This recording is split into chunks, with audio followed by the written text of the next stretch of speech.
নমস্কার সবাইকে। আজকে আমি তোমাদের সাথে পিঠা অথবা মিষ্টি রেসিপি শেয়ার করছি।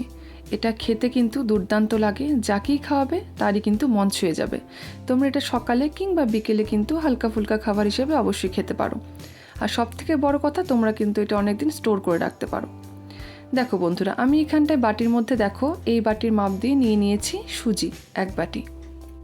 এরপরে বন্ধুরা দেখো পাশে একটা কড়াই বসিয়ে দিয়েছি, তাতে সেই বাটির মাপ দিয়ে দিয়ে দিলাম 1 বাটি জল। আরেক বাটি জল এখানটায় আমি দিয়ে দিলাম, টোটাল 2 বাটি জল। জলটা যখন ভালো করে গরম হবে, আমি এর মধ্যে দিয়ে দেবো সামান্য একটু নুনটা দিয়ে তারপর সামান্য এই 1 চামচের মতো সাদা তেল এর মধ্যে দিয়ে দিলাম। তেলটা কিন্তু বন্ধুরা অবশ্যই দেবে। এবার যখন জলটা ভালো করে ফুটে যাবে, এর মধ্যে আমি দিয়ে দিব এই 1 চামচ চিনি। চিনিটা গলে যাওয়ার অপেক্ষা করব। হাতা দিয়ে নেড়ে দেব, দেখবে কিছুক্ষণের মধ্যে চিনিটা একদম গলে যাবে। চিনিটা যখন গলে যাবে, আমি এরপরে এর মধ্যে দিয়ে দিব সেই সুজিটা। সেই বাটির মাপ দিয়ে যে 1 বাটি সুজি আমি নিয়েছি, সেই সুজিটা আমি এর মধ্যে দেখো দিয়ে দিলাম। এবার অনবরত সুজিটা কিন্তু নাড়তে হবে। ভালো করে নেড়ে এটাকে যখন ঘন হয়ে আসবে, সেই মুহূর্তে এর মধ্যে আমি অ্যাড করে দেব এই 1/2 বাটির মতন ময়দা। যে বাটির মাপ দিয়ে সুজি নিয়েছি আমি, সেই বাটির মাপ দিয়ে 1/2 বাটি ময়দা নিয়েছি। এবার সুজি আর ময়দাটাকে খুব ভালো করে মিশিয়ে নিতে হবে। দেখবে কড়াইয়ের গা থেকে ছেড়ে আসবে, তখনই বুঝে নেবে যে তোমাদের এই ডোটা একদম রেডি হয়ে গেছে। দেখো আমার কিন্তু এটা অনেকটাই রেডি হয়ে গেছে। এবার ভালো করে এটাকে মিশিয়ে আমি এটাকে নামিয়ে নেব। দেখো এটা আমার একদম রেডি। এটা আমি একটা পাত্রে উঠিয়ে রাখছি। এটা তুলে ঠান্ডা হওয়ার জন্য আমি এটা রেখে দেব। এরপরে বন্ধুরা দেখো, আমি একটা মিক্সিং জারের মধ্যে নিয়ে নিয়েছি 2 চামচ চিনি, আর সঙ্গে নিয়ে নিব একটা এলাচ।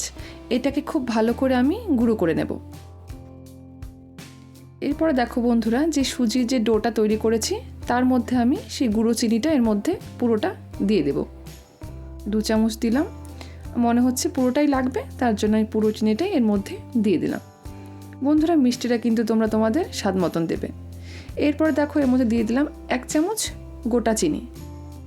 এটা মুখে পড়লে খেতে ভালো লাগবে। দিয়ে দিলাম 1 চামচ সাদা তিল। এরপরে বন্ধুরা দেখো আমি দিয়ে দিচ্ছি এখানটায় ফ্রেশ নারকেল কোড়া। যদি তোমাদের কাছে ফ্রেশ নারকেল কোড়া থাকে তাহলে তোমরা অবশ্যই দেবে। দেখো 2 চামচ নারকেল কোড়া এর মধ্যে দিয়ে দিলাম। এরপরে বন্ধুরা দেখো আমি হাতের মধ্যে সামান্য একটু তেল লাগিয়ে নিয়েছি। এবারে এটাকে খুব ভালো করে মেখে নিতে হবে। দেখো এটাকে খুব ডলে ডলে ভালো করে মেখে নেব। যত ভালো করে মাখা হবে, আমাদের মিষ্টি অথবা পিঠেটা কিন্তু দুর্দান্ত হবে। দেখো খুব ভালো করে এটাকে আমি হাতের সাহায্যে মেখে নিচ্ছি। খুব ভালো করে এটা আমার মাখা হয়ে গেছে। দেখো বন্ধুরা, তোমরা দেখে নিশ্চয়ই বুঝতে পারছো এটার ভেতরটা কতটা সফট হয়েছে। দেখো দেখতে ভেতরটা কতটা ভালো লাগছে। এরপরে বন্ধুরা আমি এই ডোটা থেকে লেচি কেটে নেব।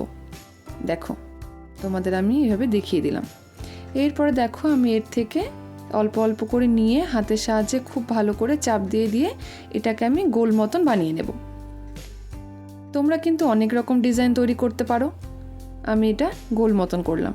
দেখো হাতের সাহায্যে এটাকে আমি একটু ভালো করে চাপ দিয়ে গোল মতন করে নিয়েছি। আমার রেডি হয়ে গেছে একটা পিঠা।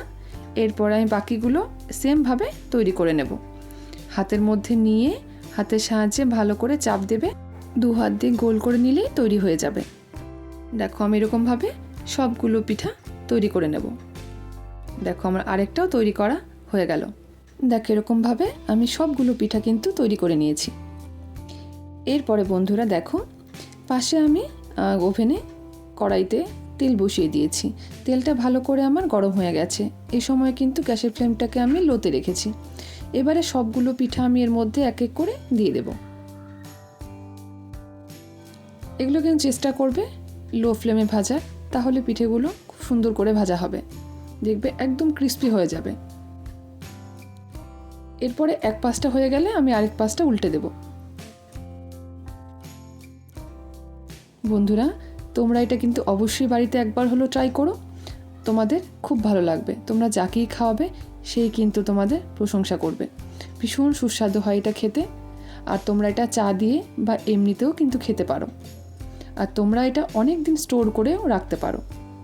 আমি এগুলোকে কিন্তু উল্টে পাল্টে দেখো লাল লাল করে ভালো করে এটাকে আমি ভেজে নিচ্ছি। ভাজা হয়ে গেলে আমি এগুলোকে নামিয়ে নেব। আমার এক ব্যাচ ভাজা হয়ে গেছে, আমি আর বাকিগুলো এর মধ্যে সেমভাবে ভেজে নেব।